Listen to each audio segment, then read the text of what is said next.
Smart achievers में आपका स्वागत है।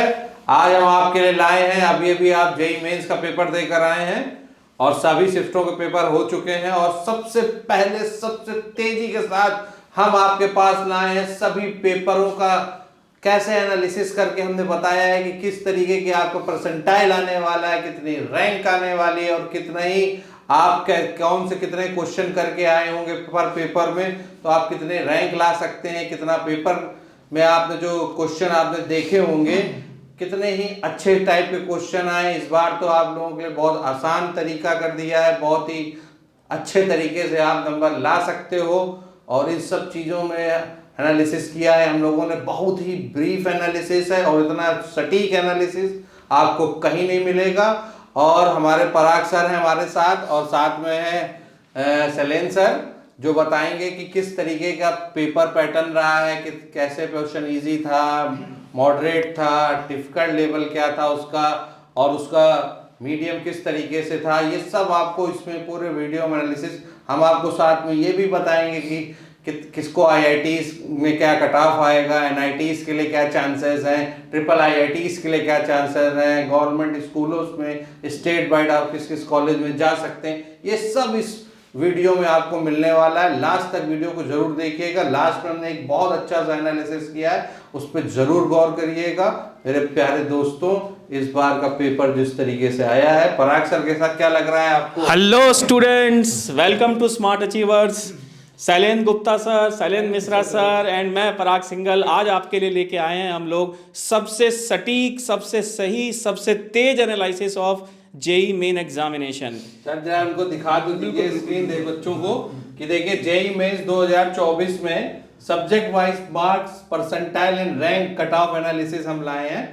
ये एकदम पिछली बार भी जो हमने वीडियो बनाया था हमारा बिल्कुल सटीक निकला था और इस बार भी हमारे जिस तरीके से हम लोगों ने मेहनत की है, हर शिफ्ट को बहुत गौर से देखा है, हमने पेपर सॉल्यूशंस भी दिए हैं, जिस तरीके से हमने बहुत सटीकता के साथ किया है। तो सर शैलेन सर ये बताइए कि इस बार का पेपर आपके हिसाब से, आप तो केमिस्ट्री पढ़ाते हो, बच्चों को बहुत बिल्कुल ध्यान से दे रहे हैं, तो ये बताइए कि केमिस्ट्री में इस बार का पेपर जैसा बच्चों का पिछले साल और इस साल में क्या लग रहा है कि इस तरीके का पेपर में क्या अंतर आपको देखने को मिला है? वैसे सर मैं आपको बताऊं कि जब बात एनालिसिस की आती है तो मैं 27 जनवरी से देख रहा हूं कि हमारी जो एनालिसिस है वो बाकी जो अदर कोचिंग्स हैं उनसे काफ़ी बेहतर है, क्योंकि हमने बाकी के भी वीडियोस देखे हैं।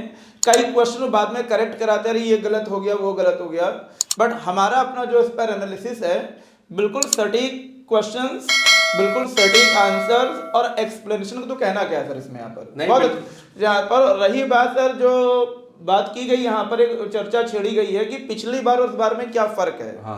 तो सर पिछली बार, क्योंकि सर मैं आपको बताऊं, मैं वैसे तो मेरा टीचिंग कैरियर 2004 से है। नहीं, जैसे हम लोग खाना वाना बनाते हैं, हलवा होना, क्या हलवा टाइप का पेपर था या थोड़ा सा बच्चों को टफ? हलवा में भी सर आपने सुना होगा, हम लोग की देसी भाषा में क्या लपसी कहते हैं, सुना होगा, देहाती चीज है लपसी।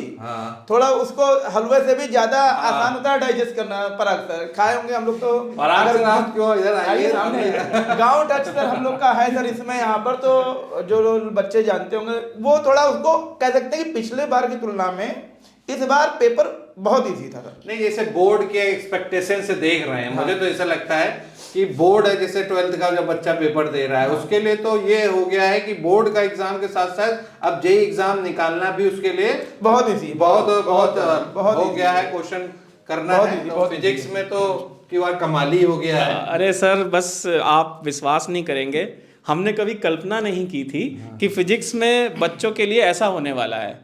और बच्चे फिजिक्स में बहुत परेशान रहते थे, हम लोग उनको समझाते थे कि फिजिक्स का पेपर, देखिए फिजिक्स में थोड़ी डिफिकल्टी सब्जेक्ट के अंदर है, बट देखा जाए तो जेईई मेन इस बार ऐसा आया है कि उसने बच्चों के दिमाग से फिजिक्स का फियर थोड़ा सा कम कर दिया है। जैसे पहले बच्चे बहुत परेशान रहा करते थे। फियर की अगर बात करें तो मैथ का फियर तो मुझे लगता है बहुत ज्यादा रहा। हाँ, मैथ का बार तो मैथ भी इतनी ज्यादा वो कर दी गई है कि मतलब ये हम नहीं कहेंगे कि बहुत ही ज्यादा, हाँ मतलब स्ट्रेस बहुत ज्यादा टफ भी नहीं थी। मॉडरेट था मैथ में का तो अक्सर ये पेपर। सब अगर आता है। आपने थोड़ा सा प्रैक्टिस ढंग से की हो या कुछ रेफरेंस बुकों को यूज करके अगर प्रैक्टिस कर ली होगी तो आपने मैथ्स के पेपर को भी आसानी से 10-15 क्वेश्चन के पार जा सकते हैं। और स्ट्रेस नहीं लेना बच्चों हाँ। को। इस बार के पेपर में ये देख लिया गया है कि जो बच्चे स्ट्रेस रहते थे कि स्ट्रेस्ड की पेपर कैसे करेंगे, बोर्ड का एग्जाम है, ये है, जनवरी का शिफ्ट है, तो इस बार के पेपर में एक क्लैरिटी हो गई है कि आप बड़े आराम से तैयारी कर सकते हैं बोर्ड के साथ और जनवरी के अटेम्प्ट को बहुत अच्छे से दे सकते हैं और बहुत अच्छा परसेंटाइल यहाँ पे लेके आएंगे बच्चे।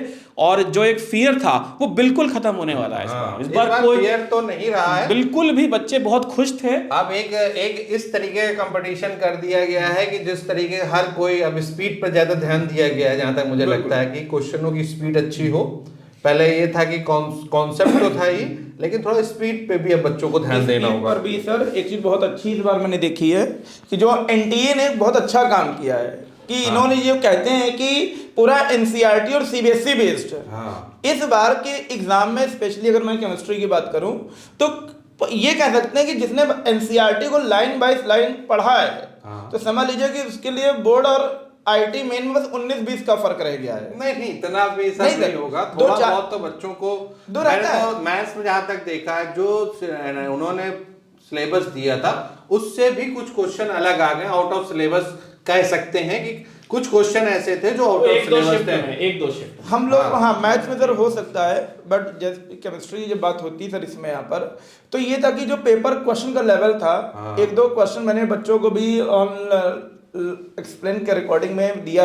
मतलब सोचिए कि बच्चों से कहा जा रहा कि ये बताइए कार्बोक्सिलिक ग्रुप का सेकंड मेंबर क्या है। अब बताइए इस तरह के क्वेश्चन तो क्लास 10th के बच्चे अटेम्प्ट करते हैं। नहीं ऐसा नहीं कि लेकिन ठीक है बच्चों ने कर लिया है, बहुत अच्छा बहुत अच्छा कर रहे हैं बच्चे, खुश भी थे।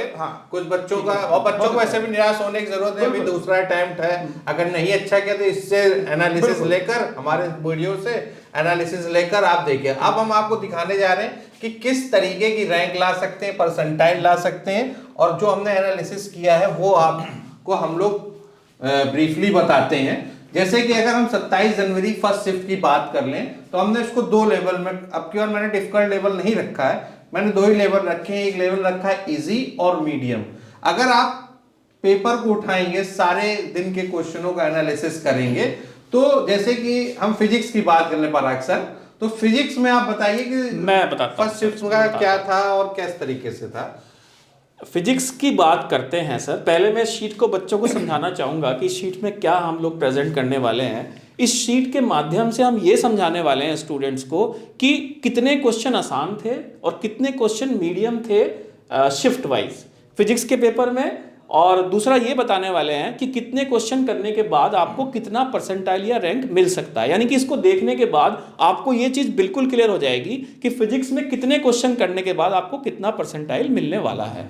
तो यहाँ पे देखा जाए तो फिजिक्स के अंदर 27 जनवरी का जो शिफ्ट 1 है उसके अंदर यदि 30 क्वेश्चंस की बात की जाए तो 23 क्वेश्चंस ऐसे थे कि जो हर बच्चा फॉर्मूला बेस्ड क्वेश्चन था, आराम से कर सकता था। हाँ, इसमें हो सकता है एक आध बच्चे से थोड़ा बहुत कैलकुलेशन मिस्टेक हो जाए तो वो एक अलग मैटर है, लेकिन देखा जाए तो ये क्वेश्चन ऐसे थे कि इसमें कहीं कोई खास ट्रिक नहीं थी, बस बड़ा सिंपल सा क्वेश्चन था, फॉर्मूला लगाइए आंसर निकालिए। तो ये हमने उस हिसाब से रखे हैं। बाकी 4, 5, 6 क्वेश्चन ऐसे थे कि जिसमें थोड़ा सा बच्चे को एक्स्ट्रा एफर्ट करने की जरूरत थी, लेकिन ओवरऑल देखा जाए तो 23 क्वेश्चंस को हम ये कह सकते हैं कि ये कोई भी बच्चा आराम से कर सकता है। आप ये कह रहे हो कि जो हमारे 30 क्वेश्चन है, अगर वो 23 यानी 25 उसको करने होते हैं तो वो 23 क्वेश्चन भी बहुत आसानी से कर सकता था। ये सब्जेक्ट के हिसाब से बताया गया है। जो मीडियम में है 20 क्वेश्चन आपने दिए हैं वो क्या कैसे दिए हैं? ये सर वही इसमें यहाँ भी मैंने उसी चीज का ध्यान रखा है। पेपर को देखते हुए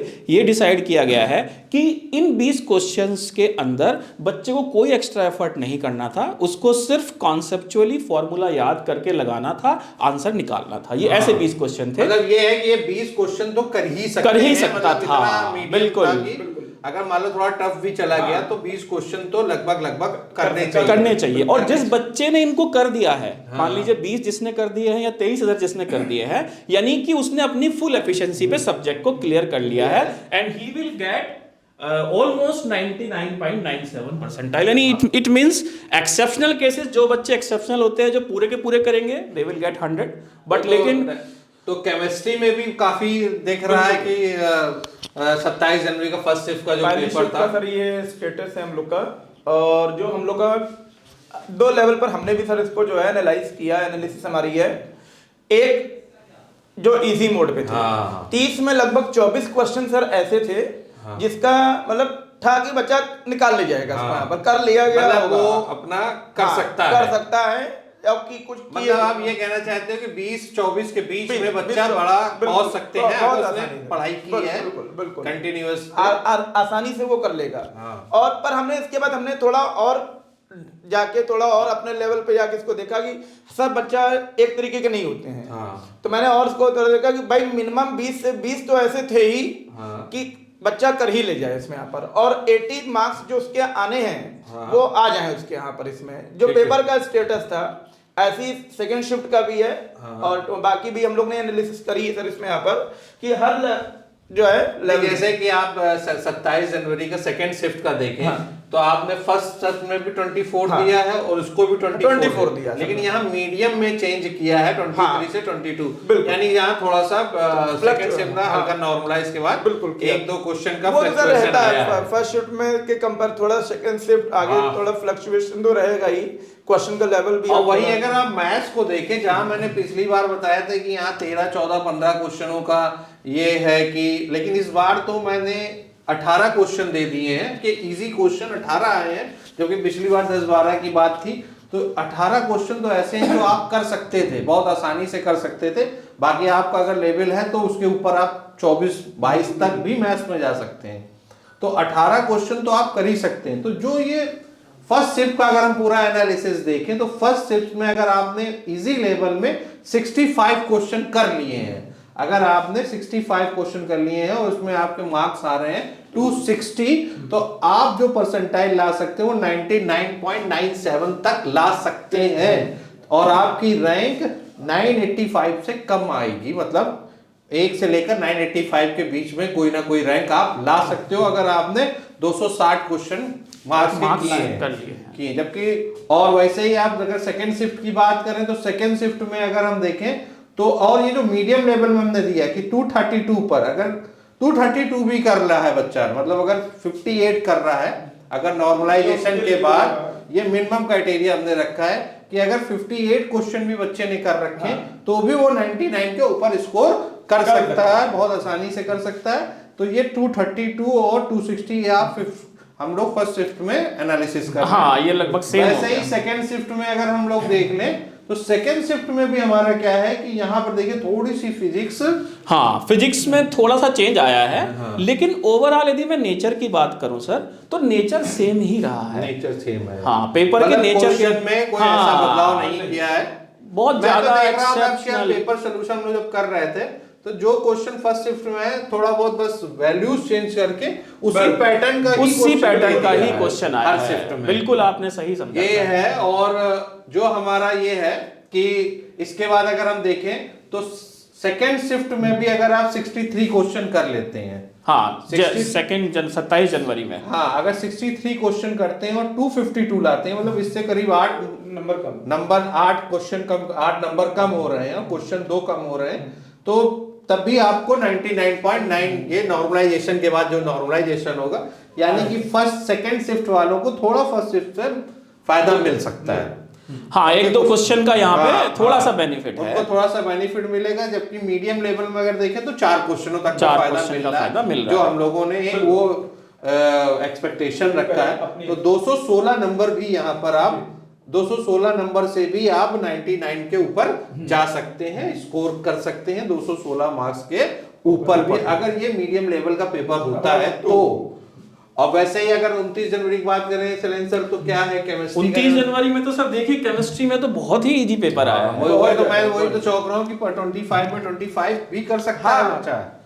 अनएक्सपेक्टेड है चीज यहाँ पर कि पर ये कि बच्चों के लिए सब कुछ एक्सपेक्टेड है, और ये तो बच्चों के लिए बहुत अच्छी बात है सर कि वो कर गए होंगे या उन्होंने अटेम्प्ट करने का प्रयास किया होगा यहाँ पर, और अगर वो 25 किए होंगे तो मुझे लगता है कि मतलब उन्होंने केमिस्ट्री सरल कर दी है, तो मैथ्स को उस जगह थोड़ा सा हल्का थोड़ा सा बैलेंस बना के रखा है। बैलेंस बना के उन्होंने रखा बैलेंस है। बनाया कहीं ना कहीं। जबकि फिजिक्स को मैं देख रहा हूँ बिल्कुल सर एक तरफ से बिल्कुल वही आ रहा है। सर यदि मैं बताऊं तो कुछ साल पहले बच्चे फिजिक्स से बहुत ज़्यादा घबराया करते थे, ये सोचते थे कि हम जेई दे पाएंगे या नहीं दे पाएंगे। लेकिन इस बार एनटीए ने ये चीज़ क्लियर कर दी कि हर बच्चे को जेई की तैयारी करनी चाहिए, एक बार उसको एग्जाम जरूर देना चाहिए। सही बात है, कंपटीशन में हाँ के लिए सबके लिए एक तरीके से। हाँ, यदि आप बोर्ड देख के 12th पास कर रहे हैं तो जेई भी जस्ट लाइक बोर्ड, और आपको इसमें जरूर आजमाना चाहिए अपने आप को। और कई बार आपको अच्छा कॉलेज मिल जाता है, आपका पूरा कैरियर बन जाता है। कैरियर के लिए है और आपके लिए अच्छी बात है। जो एक हवा बना रखा था हाँ, से थोड़ा सा बचाया है। ये बहुत अच्छा काम किया है, बहुत अच्छा काम किया है, और इसके लिए हम बहुत। और वैसे हमें लगता है ये चुनावी साल भी कहीं इसका असर ना हो, कि शायद इसका भी नहीं नहीं सर, ये बहुत अच्छा काम किया है, बहुत अच्छा काम किया है। कम करने का उन्होंने प्रयास किया। फोबिया कम किया, जो अभी बीच में काफी सुसाइड्स हो रहे थे उसको भी रोकने का हो सकता है प्रयास किया गया हो। और इसका प्लस पॉइंट मुझे लगता है बच्चों को भी बोर्ड एग्जाम, नहीं, एग्जाम ऐसा ही होना चाहिए, बच्चों को ऐसा लगना चाहिए कि वो कर सकते हैं। ये देखा है कि स्पीड बहुत अच्छी होनी चाहिए, क्योंकि बच्चों का जो एक आ रहा है कि मुझे टाइम नहीं मिल पाया है, क्वेश्चन तो मुझे आता था पर मुझे टाइम नहीं मिला। तो बच्चों आपको थोड़ा सा अगर अप्रैल के लिए तैयारी करनी है तो अब स्पीड पे फोकस ज्यादा इसके करिए। लिए मैं बताता हूं सर, इसके लिए बस आपसे। हाँ कुछ नहीं करना है, बच्चे को सब्जेक्ट की प्रैक्टिस करनी है। अब बच्चे को बहुत ज़्यादा मेमोराइज नहीं करना है, बहुत डीप में नहीं जाना है, फॉर्मूला याद करके आपको क्वेश्चंस की प्रैक्टिस करनी है स्टूडेंट्स। और यदि आप ऐसा करते हैं, फिजिक्स की मैं गारंटी ले रहा हूँ, फिजिक्स में आप पूरे मार्क्स स्कोर कर लेंगे। तो हम लोग 29 जनवरी तक सर आ चुके हैं जी सर। और 29 जनवरी में भी अगर हम देखें तो ये 26 क्वेश्चन हम कर सकते हैं। अब वैसे ही हम अगर 29 जनवरी की सेकेंड शिफ्ट की बात कर लें तो सेकेंड शिफ्ट में भी लगभग 25 और 24 केमिस्ट्री में है, और फिजिक्स में भी 20 सेम चल रहा है कि 24 एक क्वेश्चन बढ़ा है तो मीडियम में इक्वल कर दिया गया है। वैसे ही यहाँ पर है, तो यानी अगर हम ओवरऑल इसका भी स्ट्रक्चर देखें 29 में तो मैक्सिमम 252 यानी और सेकंड देखिए सेकंड शिफ्ट में यहाँ पर नंबर ऑफ क्वेश्चन मैथ सरल हो जाने से क्वेश्चन बढ़ गए तो यानी वहां पर आपको 264 स्कोर करना पड़ेगा, और जबकि यहां पर आपको 264 स्कोर करना पड़ेगा और यहां पर 252 के आसपास आपको स्कोर कर, यानी कि अगर मिनिमम देखें तो 224 अगर बच्चा कर रहा है 29 जनवरी की शिफ्ट में, अगर 29 जनवरी को देखें तो 224 हो गया, और 27 में अगर हम मिनिमम देखें तो 216 हो गया। यानी कि यहाँ फायदा हो रहा है बच्चों को अगले दिन वाले पेपर में, अगले दिन के पेपर में 27 से फायदा दे रहा है। अगर उसको देखा तो उसको भी परसेंटाइल और रैंक 415 515 के नीचे भी आ सकती है। रैंक तो बहुत ज्यादा फ्लक्चुएट कर रही है इस रिजल्ट से कि इतनी रैंक तक आप ला सकते हो। ठीक है, तो अब 30 जनवरी की बात कर लेते हैं। 30 जनवरी में सर क्या होगा सर केमिस्ट्री का क्या? केमिस्ट्री तो सर हम लोग का तो बिल्कुल वैसे ही फ्लो है जैसा बाकी था 29 और 27 में, बिल्कुल सेम पैटर्न पर ही क्वेश्चंस आए हैं यहाँ पर। कुछ डिफिकल्टीज एक दो उन्होंने धीरे धीरे एक दो क्वेश्चन बढ़ाई है इन्होंने यहाँ पर, बट ओवरऑल ये कि फ्री बच्चा जो है मिनिमम 20 से 24 ने यहाँ भी अटेम्प्ट इजीली कर लिया। यानी मैं तो देख रहा हूँ कि केमिस्ट्री में जो 22-23 क्वेश्चन कर रहा है वही 99 के ऊपर जा पाएगा, नहीं तो मुझे लगता है इस बार तो रैंक में काफी बच्चे जाएंगे और इस बार सभी को बहुत अच्छा रिजल्ट आने वाला है और सभी बच्चों के एक्सपेक्टेशन से आएगा। निराशा नहीं होगा कोई भी बच्चा, सबको अच्छे नंबर मिल रहे हैं क्योंकि सब लगभग इतने तक पहुंच रहे हैं। बिल्कुल ठीक है, और ये 30 जनवरी का जो मैथ्स का पेपर अगर देख लें तो 20 और 15 क्वेश्चन आपको करने हैं फर्स्ट शिफ्ट में, और ओवरऑल अगर इसका एनालिसिस दें, और सेकंड शिफ्ट में भी वही है 20 और 17। जहां तक कि पराग सर आपके फिजिक्स में तो कुछ भी डिफरेंस नहीं दिख रहा है। फिजिक्स तो सर बिल्कुल सेम सा ही पैटर्न लग रहा है। इनफैक्ट देखा जाए तो 24 ही फर्स्ट शिफ्ट का है, 24 ही सेकंड शिफ्ट का है, और मीडियम लेवल में भी ज़्यादा फर्क नहीं है, एक आध क्वेश्चन का फर्क है। फिजिक्स में ओवरऑल यदि मैं बात करूं तीनों दिन की बात करूं 27, 29 और 30 तीनों दिन की बात करूं तो फिजिक्स में कोई ज़्यादा डिफरेंस आया ही नहीं है इस बार। 27 जनवरी की सेकंड शिफ्ट में आपने 19 दिए, बाकी सब में 20 के ऊपर ही या 20 दिए। हाँ, मतलब फिजिक्स में इस बार ऐसा कहीं भी देखने को नहीं मिला कि कोई भी शिफ्ट के अंदर कोई एक्सेप्शनल क्वेश्चन आ गया हो या कोई बहुत डिफिकल्टी आ गई हो। सबके अंदर ये चीज बिल्कुल क्लियर थी कि बस इसी चीज की चेकिंग की जा रही थी कि फॉर्मूला याद है, बेसिक तो आप कॉन्सेप्ट लोग क्लियर अगर है। 30 जनवरी में देख लें तो 30 जनवरी के पेपर में अगर बच्चे ने इजी क्वेश्चन 68 जा रहा है, यहाँ पे 68 और यहाँ 60, यानी दोनों शिफ्ट लगभग बराबर ही था और 272 मार्क्स लाने होंगे यहाँ पे, तब जाके आप 99.91 और आपकी रैंक 1000 से नीचे, मतलब सोचिए कि 1000 के नीचे आपकी रैंक आएगी जब आप इतने भी क्वेश्चन कर रहे हैं, इस लेवल का क्वेश्चन है। और फिर उसके बाद 67 क्वेश्चन है और मिनिमम 59 दोनों में इक्वल है, ये सेम ही है लगभग। 30 जनवरी का पेपर तो फर्स्ट सेकंड शिफ्ट का लगभग इक्वल ही आया है। हाँ। कहीं कोई चेंज नहीं किया गया है, जैसा था वैसा ही है। मैथ थोड़ी सी हाँ मान सकते हैं कि देखिए यहाँ 13 क्वेश्चन गए हैं, यहाँ पर 13 क्वेश्चन है मीडियम लेवल पे, तो मैथ्स में बच्चों को थोड़ा सा डिफिकल्टी हुई है बीच बीच में। लेकिन यदि पिछले साल के हिसाब से देखा हाँ, जाए तो पिछले साल से तो इजी ही हुआ है। पिछले साल तो 9 क्वेश्चन पर भी अच्छा खासा पा गए थे बच्चे, इस बार लेकिन बच्चों को थोड़ा सा 10 11 12 क्वेश्चन तक जाना पड़ेगा। हम जरा बाकी दिनों का भी एनालिसिस कर लेते हैं। तो 31 जनवरी और 1 फरवरी को जो आपका पेपर हुआ है उसका जो एनालिसिस आया है, और वो ये है कि 31 जनवरी को अगर आप ओवरऑल देखेंगे तो आपको 66 क्वेश्चन करने हैं और पेपर पैटर्न लगभग वही है कि देखिए 23-21 20-16 और मतलब इजी और मॉडरेट लेवल लगभग। और सर जनवरी का देखिए, इसमें 31 जनवरी में मैथ भी बहुत इजी आ गया है। हाँ। 20 क्वेश्चंस तक बच्चे इजीली कर सकते हैं। 20 कर सकते हो, मीडियम लेवल में 60 क्वेश्चन, यानी अगर 232 भी आप नंबर ले आ रहे हैं तो भी आप 99.44 के आसपास आप स्कोर कर ले जाएंगे और बहुत अच्छा स्कोर है ये। और 345 से नीचे रैंक आ सकती है आपकी अगर आप 264 कर लेंगे नॉर्मलाइजेशन के बाद। और वैसे ही 31 जनवरी की सेकंड शिफ्ट में सर केमिस्ट्री तो आपकी फिर वही 25 आ गया, आपने तो 25 तो एक ट्रेंड बना रखा है किसी एंड में बच्चों को थोड़ा जो है सॉफ्टनेस रहे, कंफर्ट रहे, और बच्चों ने जो सिनेरियो सर दिख रहा है यहाँ पे तो फिजिक्स भी आपने 25 दे रखा है सर। ये बच्चों के लिए बहुत ही अच्छा है। अब आपको बिल्कुल फिजिक्स में कुछ करना ही नहीं है, बस कॉन्सेप्ट क्लियर, फॉर्मूला याद, प्रैक्टिस, यही एक मंत्र है और कुछ भी नहीं। बस करते जाइए और अच्छी रैंक निकालिए और अच्छा कॉलेज लीजिए। बिल्कुल बिल्कुल बिल्कुल। वैसे ही 1 फरवरी का आप देख लीजिए, जो 1 फरवरी का अभी आज जो पेपर हुआ है, आज जो पेपर खत्म हुआ है, तो वो इजी लेवल पे 24 क्वेश्चन और मीडियम क्या है 20 क्वेश्चन है, 96 है। बड़ी जल्दी सर एनालिसिस कर लिया है आपने। तो अब सर हम लोग बच्चों का फियर मिटाना है। हमारी बस यही एक हमेशा कामना है, या हमारी हमेशा यही प्रयास है कि बच्चों को तुरंत रिजल्ट दिया जाए ताकि बच्चों के दिमाग में कोई कंफ्यूजन ना रहे। तो पूरा ओवरऑल अगर हम एनालिसिस देखें तो हमारे जो इस बात करें तो यहाँ पे जो मिनिमम क्वेश्चन आ रहे हैं वो 56 आ रहे हैं, 224 नंबर नहीं 55 है, 55 यानी 220 को 220 नंबर से लेकर मैक्सिमम जो हमारे जा रहे हैं वो 272 नंबर्स तक जा रहे हैं। यानी कि अगर आप इसके बीच में नंबर लाते हैं तो आप 99 के ऊपर निकल जाएंगे। ये आपके लिए अच्छा है। 220 मार्क्स तो आपको लाने ही पड़ेंगे 99% के लिए आपको 220 मार्क्स लाने पड़ेंगे।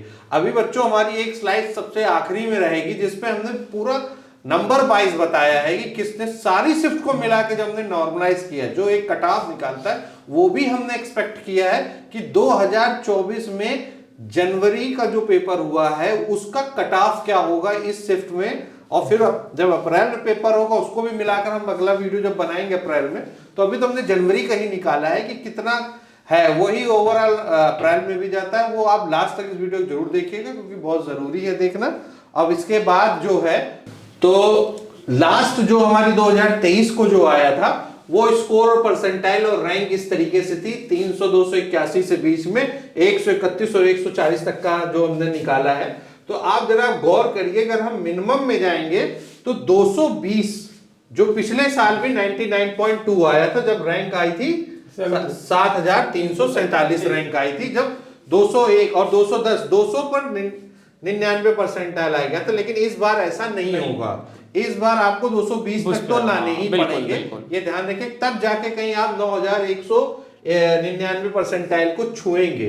जबकि पिछली बार काफी अच्छा नंबर आने पर रैंक आ गई थी हमारी 200 और 190 तक क्वेश्चन जिन्होंने कर लिए थे 9183 रैंक तक वो पा गए थे।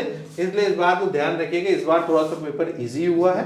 तो पिछली बार का ये है, तो इस बार हम 20 नंबर थोड़ा ऊपर लेकर चल रहे हैं, और इसमें आप अगर 20 नंबर बढ़ा देंगे तो उसी हिसाब से आपका कट ऑफ बढ़ जाएगा। बिल्कुल, बस 20 मार्क्स का ऐड ये कर जो देना। 300 से 281 है, ये 300 से आप समझ लीजिए कि 290 चला जाएगा, और चीजें इसी तरह आपकी मॉडरेट हो जाएंगी। ये हमारा वो था। और इसके बाद ये जो कट ऑफ आया है एडवांस का, पिछले साल का था 2022 में जो कट ऑफ आया था जनरल कैटेगरी का, कैटेगरी वाइज हम जो कट ऑफ बता रहे हैं, 2022 में 88 था, फिर 2023 में बढ़कर वो 90.77 हो गया है। इसका मतलब अगर इस बार की बात करें तो मुझे लगता है इस बार 93 और 94 जाएगा। बिल्कुल, मैं सहमत हूं सर, इस बार 93 परसेंटाइल के आसपास जो लाएगा वही जे एडवांस के लिए एलिजिबल होगा। इस बार थोड़ा परसेंटाइल बढ़ेगा, हो सकता है कि एनालिसिस में 92 हो जाए, 93 हो जाए, लेकिन 93 से ज्यादा नहीं जाएगा। बाकी सब कैटेगरी में भी वही 2% सर आप 2% को ही बढ़ा लें तो 92.77 आप मान के चलिए कि इस बार 92.77 आएगा। वैसे देखिए आप ईडब्ल्यूएस की कैटेगरी में बहुत चेंज आया है, 63, 75, तो इस बार करीब 80 के आसपास जाएगा। और ओबीसी वाला फैक्टर बहुत है, जो डाउन क्रीमी लेवल के बच्चे होंगे उनके लिए 67 है, 73, तो इस बार आप 80 मान के चलिए कि ओबीसी के लिए भी टफ हो जाएगा। 80 परसेंटाइल में ही उसको जेई एडवांस का पेपर देने को मिलेगा। शेड्यूल कास्ट के लिए भी यही है कि 43, 51 और 55 मान लीजिए इस बार का, और शेड्यूल ट्राइब के लिए 26 था, फिर 37 हुआ 2023 में, और अब की बार 40 करीब हो जाएगा। अब ऐसे ही फिजिकली हैंडीकैप्ड के लिए हमारा क्या था कि 0.0 था, बस थोड़ा सा बढ़ेगा, जैसे इस बार 31 हुआ है तो इस बार 51 हो जाएगा, इतना ही डिफरेंस आएगा, ज्यादा कोई खास डिफरेंस नहीं आना है। तो बच्चों इधर पेपर देने के बाद आप कहाँ कहाँ जा सकते हैं इन परसेंटाइल को लेके, वो भी हमने बताया कि जेईई मेंस के लिए आपको किन किन इंस्टीट्यूट्स में एडमिशन के लिए आपके लिए रास्ते खुलते हैं, जैसे कि आईआईटीज हो गया, एनआईटीज हो गया, ट्रिपल आईटीज हो गया, और गवर्नमेंट फंडेड टेक्निकल इंस्टीट्यूट जैसे दिल्ली के कॉलेज हैं, बहुत से स्टेट वाइज कॉलेजेस होते हैं, वो जितने भी गवर्नमेंट इनको फंड करती है वैसे 33, और इसके अलावा कुछ बेहतरीन से प्राइवेट कॉलेज। ये इन्फॉर्मेशन मुझे लगता है अब बच्चों के लिए सबसे ज़्यादा ज़रूरी है, इसलिए इन स्लाइड्स को बच्चों बहुत ध्यान से देखिए, यहाँ से आपको बहुत इंपॉर्टेंट इन्फॉर्मेशन मिलने वाली है। सर कौन कौन सी आईआईटीज को आपने किस तरीके से बताया, जरा बता दीजिए कि किस रैंक वाइज। इसमें सर हम लोगों ने टीयर 1, टीयर 2 और टीयर 3 के हिसाब से हम लोग कैटेगराइज करते हैं। टीयर 1 आईआईटीज के अंदर जो आईआईटीज आती हैं वो IIT Bombay, IIT Delhi, IIT Madras, IIT Kanpur, IIT Kharagpur, IIT Roorkee और आईआईटी गुवाहाटी। ये सारी आईआईटीज हम ऐसे बोल सकते हैं कि ये सारी की सारी पुरानी आईआईटीज हैं, एस्टेब्लिश्ड हैं, यहाँ पे हर इंफ्रास्ट्रक्चर अवेलेबल है बच्चों को। यदि ये मिल जाए तो बेस्ट है, बट उसके लिए पहले एडवांस क्लियर करना मतलब पड़ेगा। एक लिस्ट है कि ये टीयर 1 हो गया, हाँ। ये टीयर 2 हो गया, टीयर 3 की अभी लेकिन इसके लिए एडवांस का एग्जाम बच्चों को और क्वालिफाई करना पड़ेगा। उसके बाद हम लोग एक ये है एनआईटीज के लिए है, ये भी टीयर 1 टीयर 2 की ही है। तो एनआईटीज हैं जैसे कि एनआईटी त्रिची, कर्नाटका, राउरकेला, वारंगल, कालीकट, ये लिस्ट जो टीयर 1 में है ये आपको जेईई मेंस के 99 स्कोर लाने के बाद ही मिलेगी। और उसके लिए आप देखिए इसमें जाइए, नहीं हो रहा है तो 94 के ऊपर में आपको ये इनमें से अगर किसी एनआईटी में आप एडमिशन ले लेते हैं तो ये आपके करियर के लिए बहुत अच्छा रहेगा। तो इस टाइप के एनआईटीज हैं तीनों, आप उसको चाहे तो देख लीजिएगा। और ये है ट्रिपल आईआईटीज, अब तो इनका भी बड़ी वैल्यू है, कंप्यूटर साइंस का जमाना है और ये रिसर्च बेस्ड हो चुकी है, काफी नई खुली है, पिछली बार 26 थी, इस बार 28 हो गई है। तो ये काफी नई भी खुली है, 2 नई ट्रिपल आईआईटी खुली है, काफी सीटें भी बढ़ाई गई हर एनआईटीज में, ट्रिपल आईआईटीज में। तो ये है टीयर 1 की, ये टीयर 2 है, और ये टीयर 3 और ये टीयर 4 है। इस तरीके से हमने एक रैंक वाइज एनआरएफ जो रैंकिंग होती है उस हिसाब से सारी ट्रिपल आईआईटीज को दिखाया है इस स्लाइड में। तो मिश्रा सर रिजर्वेशन पॉलिसी क्या है जरा बता दीजिए एक बार, तो बच्चों को ये भी पता रहेगा कि क्या क्या रिजर्वेशन पॉलिसी है। 3 तरह की सर, एक तो होम स्टेट से इनका अपना यहाँ पर जो कि 50% है जिसमें हाँ, यहाँ पर मतलब अदर स्टेट का जो स्टेट बच्चा अपना है रहता है वो उसको- तो रहता ही है। और अदर स्टेट को भी हाँ। 50% मिल रहा है। बाकी इधर ये जनरल में है, ये जो EWS है हाँ, ये है। 10% का फिक्स होता ही है। हाँ। ओबीसी में जो अपना एक जिसके 8 लाख से कम का है वो 27% है, एससी का 50%, एससी का 50 है, एसटी का 7.5%, हैंडिकैप्ड है 5% है और जेंडर में फीमेल का जो है 20% 20% रिजर्व रहता ही है, रिजर्व इसमें यहाँ पर रहती है। इसमें रहती सारी तो ये चीजें। आपको एनआईटीज आईआईटीज में जो एक मिल जाएगा रिजर्वेशन है। ये हमारा है जो ओवर असम्बली है। ये मेन है जो हमने एक क्वेश्चंस को देखा है कि किस तरीके के क्वेश्चन रहे हैं, उस पर हमने एक समरी बनाई है कि इजी लेवल में कितने क्वेश्चन थे, मीडियम लेवल में कितने क्वेश्चन थे, सब्जेक्ट वाइज हमने सारी शिफ्टों को पूरी तरह एनालिसिस किया और उसके बाद ये देखा है कि सभी शिफ्टों में इजी क्वेश्चन कितने थे, मीडियम क्वेश्चन कितने थे और डिफिकल्ट क्वेश्चन कितने थे। जैसे कि केमिस्ट्री में सलेन सर आपने क्या किस तरीके से ये बनाया है जरा बताइए। टोटल जो सर 8 शिफ्ट हुई हैं, हाँ। उसका अगर जो एग्रीगेट हम लोग ने देखा अप डाउन करते करते जो स्टैटिस्टिकल डेटा आया, हाँ। वो ये देखने पे लगा कि लगभग 20 क्वेश्चन ऐसे थे जो इजी थे। 20 क्वेश्चन मतलब सभी शिफ्टों में आपने में। मिलाकर ये बताया कि 20 क्वेश्चन ऐसे थे जो बच्चों बच्चा कर सकता था। हाँ। 4 थे तो जो थोड़ा डिफिकल्ट थे, मीडियम लेवल के क्वेश्चन थे। हाँ, और केवल एक ही क्वेश्चन ऐसा था जो बच्चे जो मतलब ना करने अगर इसको देखा जाए तो 24 क्वेश्चन कर सकता था बच्चा बहुत आसानी से। बिल्कुल बहुत इजी। ठीक है। वैसे मैथ्स में अगर देखा जाए तो मैथ्स में इजी क्वेश्चन 12 थे, मतलब कोई भी बच्चा अगर जिसने थोड़ा बहुत भी ढंग से पढ़ाई की होगी, बोर्ड लेवल की ही अच्छे से तैयारी कर ली होगी, तो भी वो 12 क्वेश्चन बड़ी आसानी से कर सकता था। सारे शिफ्टों की बात कर रहे हैं कि 12 क्वेश्चन तो ऐसे थे जो वो कैलकुलेशन बेस्ड क्वेश्चन थे जो वो कर सकता था। और उसके बाद मीडियम लेवल के मैंने 10 क्वेश्चन दिए, यानी जिसने ढंग से तैयारी की है, जिसने टाइम दिया है अपने एजुकेशन को, जो थोड़ा हट के जो बच्चे पढ़ते हैं उनके लिए क्या था कि वो 22 क्वेश्चन तक कर सकते हैं। और डिफिकल्ट क्वेश्चन देखिए यहाँ मैथ में भी ज्यादा नहीं, 3 क्वेश्चन पूरी शिफ्टों में मिला देंगे। हर पेपर में लगभग 3-4 क्वेश्चन ऐसे थे जो थोड़ा एडवांस कह सकते हैं, एडवांस लेवल के थे या थोड़ा सा अच्छे क्वेश्चन थे, तो वो ऐसे केवल 3 ही क्वेश्चन मिले हैं। फिजिक्स में मैं बताऊं जहां तक सर आपको, फिजिक्स के अंदर वही केमिस्ट्री वाला ही पैटर्न है।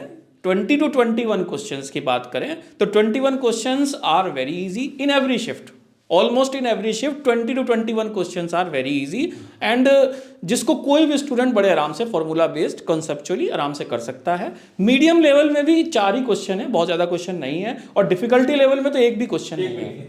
तो यहाँ पे देखा जाए तो फिजिक्स सबके डिफरेंट ही नहीं दी है। नहीं, अच्छा है सर, ये बहुत अच्छा है क्योंकि सर फिजिक्स को अननेसेसरी डिफिकल्ट बनाया गया था और इस बार वो चीज़ बिल्कुल अच्छी की गई है और इसमें बहुत अच्छा है बच्चों के लिए।